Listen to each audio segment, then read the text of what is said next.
The live is on, allegedly. We're just making sure. We got to see some signs of life in here so I know it is actually working. Sometimes it says it's on, but then it's not on. But as people are checking in, if you are checking in, if you can hear my voice right now, shout yourself out in the comment section. We're doing this in 15 minutes or less. We're going to limit these lives to 15 minutes. They've been taking, sometimes I go a little bit long, but we're going to go 15 minutes. That's the max. I'm going to introduce myself. I'm going to introduce the topic. I'm going to give you the topic. I'm going to recap the topic. I'm going to tell you how to get this book right here for free. Then I'm going to answer questions, and then it's over. We're going to do all of that in 15 minutes. So give me 15 minutes of your time. I'm going to give you some game. I'm going to give you some value. So as y'all checking in, shout yourselves out.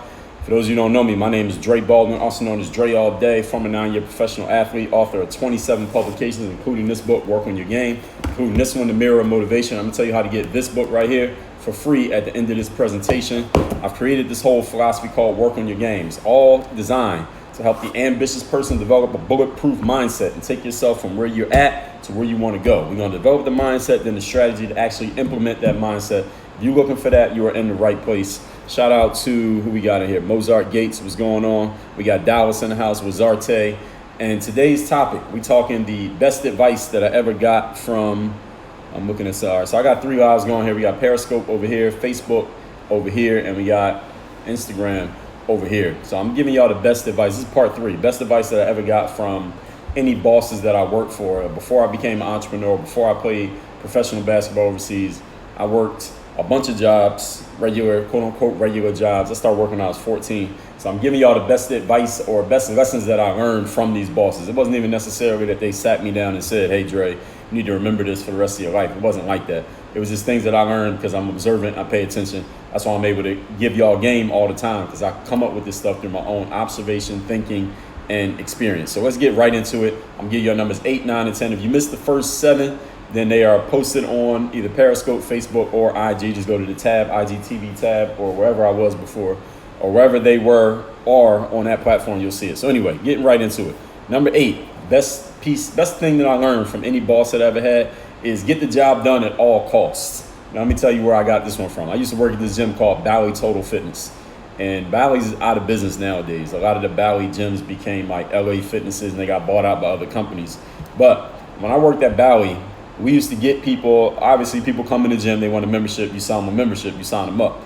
But the memberships we used to sign people up for was these 3-year contracts. And we used to get people social security numbers. So we used to do it was like credit. It would go on people's credit to get these memberships at Bally Total Fitness. It was really bad business the way they were doing it. And this is what would happen often when people would come in. Because last time I did a live, somebody asked me, Dre, you ever had somebody come into your job and be like yelling at you as a customer yell at you? And I said, yes, because when I worked at Bally, customers would come in there after they thought they had canceled their membership, and they would still be getting charged, or they would get some kind of credit report that said, yo, you owe Bally this much money. And then they would come into the gym and they'd be mad at us like we did it, but it was the company that would sign these people up to these contracts. They would sign these people up to 3-year contracts. They would force you to put a credit card or a bank account on file so they could go into your account and pull the money out every month, which a lot of companies do that even to this day.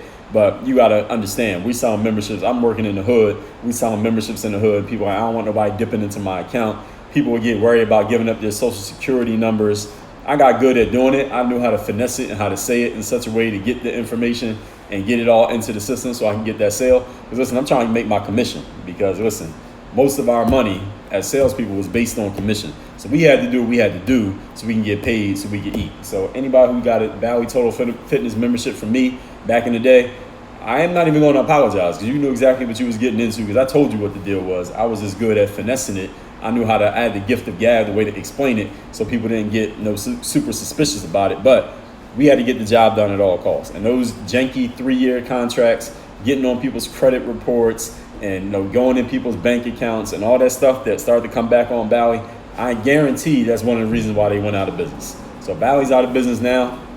That's one of the reasons, because these bad contracts they were getting people on. Nowadays, you go somewhere like a LA Fitness, Equinox, you can cancel whenever you want, right? The membership might be $100, but you can cancel whenever you feel like it. So if you want to cancel right now, you only got to pay one more time. It's over. You already paid your last month when you signed up. There's nothing to be gained from it. But back in the day at Bally, we were signing people up for whatever. And if we didn't sign somebody up, I remember I would go, they called it giving people a tour. So if somebody came to the front desk, said, I want to join, One of the salespeople come up, we give them a tour of the facility, then we take them in a little office and we try to sell them the membership. And when it was over, our sales manager was a dude named Steve. And Steve's business, his whole job was based on how well the gym performed as far as signing people up. So he cared who signed up and who didn't, because he would get fired if you didn't sign up. So if people wasn't signing up, he would get demoted. So every month, this is how crazy Bally's was back then.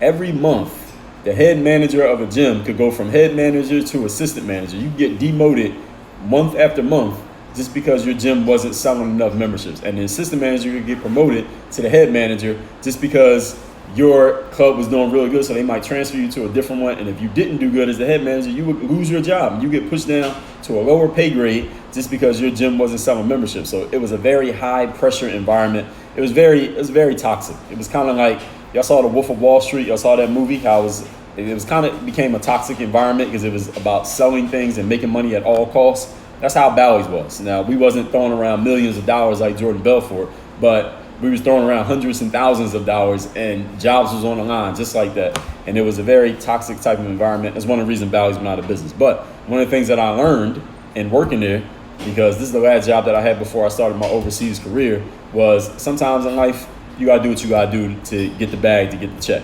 Now, again, we didn't do nothing illegal, but you could have said what the company did was immoral. I didn't set it up. I was just playing the game as it was handed to me. But do what you gotta do to get the job done. Sometimes in life, that's just what it is. Jobs were on the line, literally on the line. Point number 9, I'm telling y'all the best lessons that I learned from jobs that I had, bosses that I had over the years. Number 9, dependability equals leeway. Now, that same job, when I was working at Bally Total Fitness, this manager was a dude named Steve. He was in charge of all the salespeople. I was a salesperson. So in the summer of 2005, I wanted to get into this exposure camp. The exposure camp, for those of you who don't know, it's like a job fair for playing ball. So that's how you get on playing overseas. So I wanted to go to this camp. Now, I'm in Philly. That's where I'm from. The camp was in Orlando. So we was going to have to travel for the weekend. The camp's like Saturday, Sunday. So I go to Steve like, yo, I'm trying to go to this exposure camp so I can get on playing overseas. Now, Steve was at least understanding of what I was trying to do, because he knew I was younger. He knew that I didn't want to work at Bally for the rest of my life. And Steve himself, he didn't want to work at Bally for the rest of his life. And it turns out, like a couple years after I left to go play ball, he left Bally and he started his own company. And to this day, he still runs his own business. So me and him was on the same wavelength, even though we didn't talk about it in depth. But I told him, like, I'm trying to play basketball overseas. You know, this ain't what I'm trying to do with my life. You know, this is like one of my first jobs out of college. I'm like 22. And he was like, yeah, man, he understood. He never said it in specific words, but he got it. So when I told him I wanted to go to the camp, he understood where I was coming from. But at the same time, he knew he needed to have his best salespeople working on the weekends because he needed to make those sales because his job was on the line. But the reason why he was willing to give me those days off, because I had to negotiate with this dude to get the day off just so I could go to this camp to try to get a career playing ball. And the reason why I was able to negotiate with Steve is because I was one of the best salespeople there. And he knew I would always show up. He knew I would come and make those days. I told him, look, I went and made a whole plan for him, because usually if you work in sales like that, you got to work on the weekends. It's kind of like you work at a restaurant and you tell the boss, yo, I don't want to work Saturday and Sunday. That's crazy. Like, everybody got to work on the weekend. Any kind of sales job, everybody works on the weekend. So I'm trying to get the weekend off. So before I even approached him, I want y'all to notice what I'm telling you here. I created the whole plan. I said, Steve, look, before these days that I want off, this Saturday, Sunday, it was Friday too. I need off Friday, Saturday, Sunday. Look, I'm going to work the whole week, the 2 weeks before that, every day, 7 days straight, the 2 weeks before that, and I'm going to work the whole week, the week after that. So I'm going to make up the days, and I'm going to do extra, and I'm going to make up the sales that I missed, even in the days that I wasn't at work. And I gave this whole plan. I came to him with the plan before I even asked him what I wanted. And when he saw that, he was like, all right, you going to make up the days? I said, yeah, I'm going to make up the days. And then he knew what I was doing it for. He knew I was trying to play ball. And he was sensitive to that. He was like, all right, yeah, you go ahead and take those days off. Good luck, man. Do your thing. And I went there. I did my thing at that camp. And then a couple months later, I signed my first deal and I got on overseas. And I'm telling you that to give you this point. This is point number 9, is that if you want to get leeway from another person, especially somebody who has power, somebody who has authority over you, like your parents, your boss, your supervisor, I don't know, the judge, if you got to go to court, you got paper on you, whatever it is, all right, you got to be dependable. You got to prove that you will actually show up and do the job, so that when you go to somebody and say, yo, can you do me this favor, they're willing to do you the favor because you got a proven track record of showing up and doing your thing. Smith, I'm gonna answer that question at the end. I'll answer that question. But you got to have a proven track record of doing your thing. So if you go to your teacher or to your boss and say, yo, I need you to do me a favor, then first thing your boss is going to think, they're going to look at you and say, all right, is this person dependable? Does this person show up to work every day? Does this person actually do their job well? Is this person somebody I can depend on? If I do them this favor, are they going to actually make it up and do what they're supposed to do like they said they would? If their answer is yes, that's only because of your proven track record. That's because you did it already, not because what you promised you're going to do tomorrow is what you did yesterday. If you don't have that track record in place, it's going to be really hard for you to get what you want. It's kind of like, actually, I'm reading this book by the owner of the Houston Rockets, Tillman Fertitta, and his book is called Shut Up and Listen. And he's a restaurant magnate. He made his money making restaurants. And one of the things that he talks about is, as soon as you can, go get financing from the bank. If you're going to build a big business, you're going to need money from the bank so that you got cash on hand when you can make a move. And he said one of the biggest things to getting financing from a bank is what? Any of y'all ever got financing from a bank? Any of you ever got a car loan or a house loan? How do you get the financing or a business loan?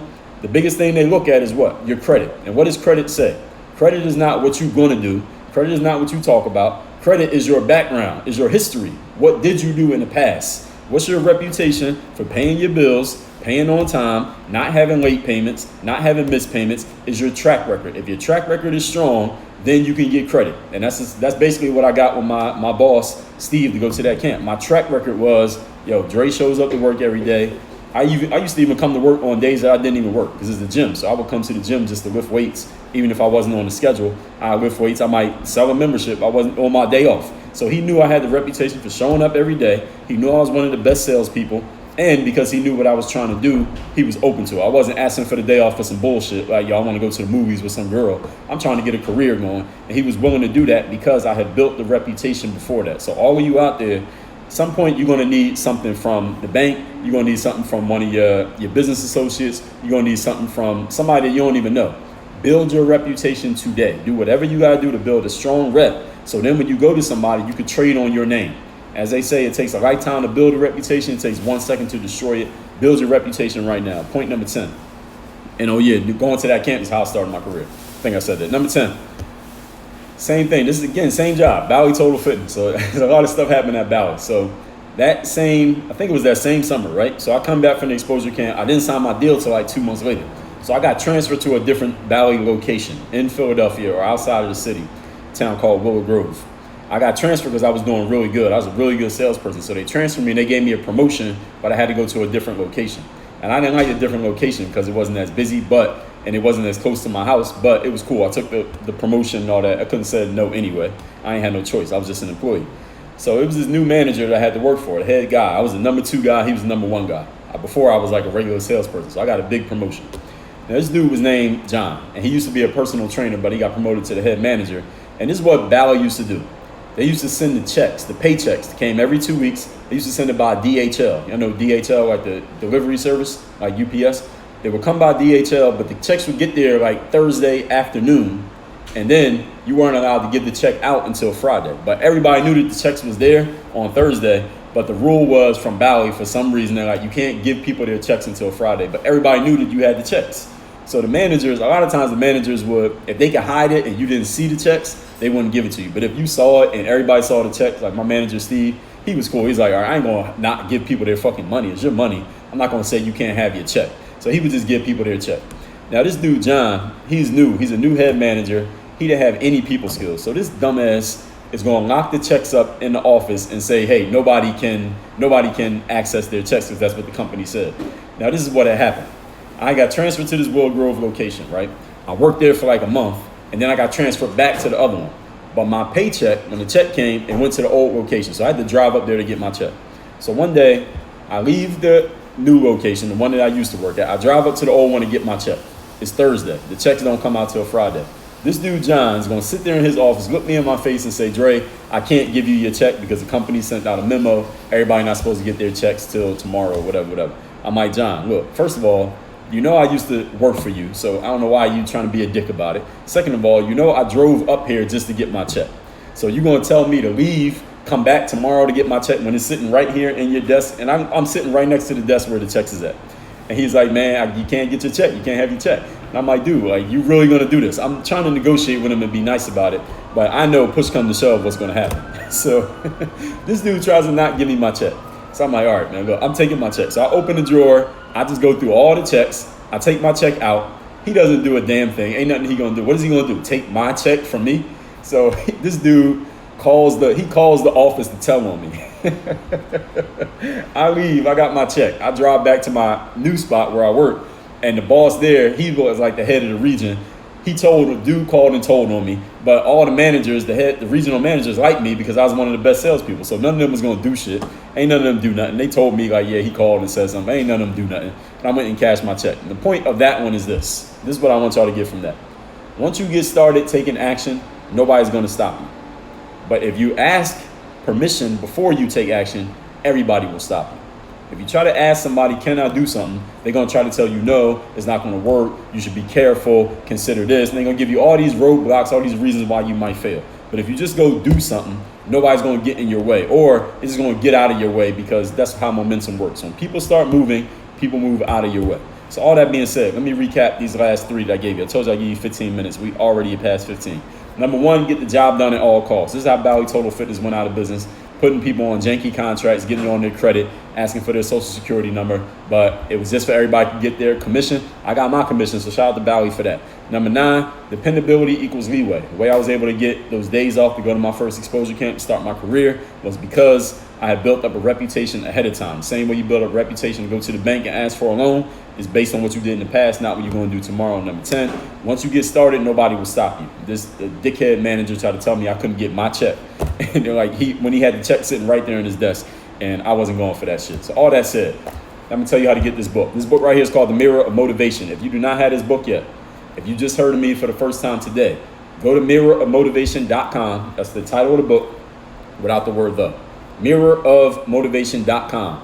The book is already paid for. All you do is cover a small shipping charge. I will ship this book to you worldwide, anywhere you live. This is the book of mine you should start with. The subtitle is The Self-Guide to Self-Discipline. Let me tell you why you want the book. Again, mirrorofmotivation.com.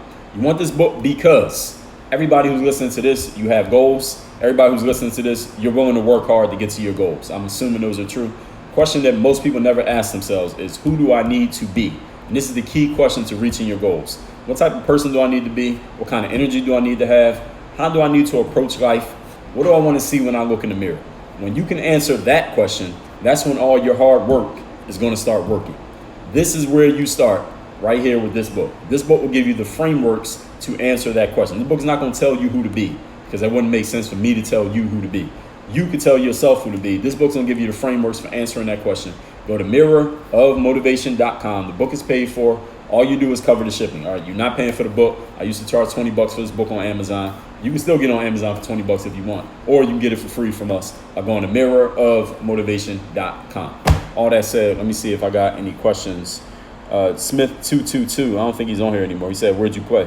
Man, I started playing in Lithuania, is where I started my career. Last place I was in was Slovakia, but you can check my career by going to dreallday.com/basketball. I think we still got all the info on that page. Let me see if anybody else got a question. I told everybody I'm going to try to keep these to 15 minutes or less. And sometimes these be going too long for me, and maybe for y'all too. Brandon says some rules are made to be broken for real, for real. That's a fact. Yeah, sometimes you just got to break the rules. Don't break the law, but break the rules. Breaking the law is not, I do not advise breaking the law, but I do advise breaking the rules. Because if all you do is follow the rules, if somebody's more talented than you or they further ahead than you, then you'll never beat them. But if you break the rules, you can beat people who are further ahead than you, even if they got more skills than you. So mirrorofmotivation.com, everybody, is where you can get this book for free. I might do another live tomorrow, I might not. But I'm going to try to keep these like 15 minutes. Sometimes they be getting a little bit too long for me. I think a little bit too long for other people as well. And then I'm going to answer questions and all that. So everybody, work on your game. We out. Dre all day.